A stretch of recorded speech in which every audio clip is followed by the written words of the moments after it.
Yn rhan o'r fargen ddinesig, bydd 10 o awdurdodau lleol De-ddwyrain Cymru yn cydweithio â Llywodraeth Cymru a Llywodraeth y Deyrnas Unedig i fuddsoddi 1.2 biliwn o bunnoedd yn ein rhanbarth. Nod y fargen ddinesig yw manteisio ar weithgareddwch economaidd sy'n digwydd yn barod yng nghanol ein rhanbarth ac yn ei gyffiniau, y brif ddinas,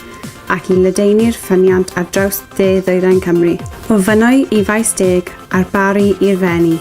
Bwriad y buddsoddiad gwerth 1.2 biliwn o bunnoedd yw gwella trafnidiaeth, ei gwneud hi'n haws i bobl fanteisio ar gyfleoedd gwaith, cyflogaeth a sgiliau,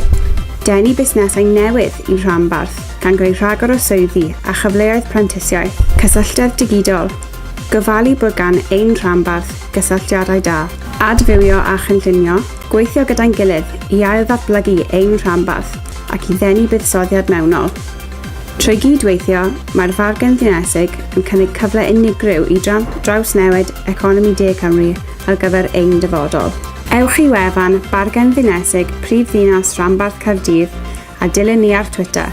@CCR City Deal am rhagor o wybodaeth.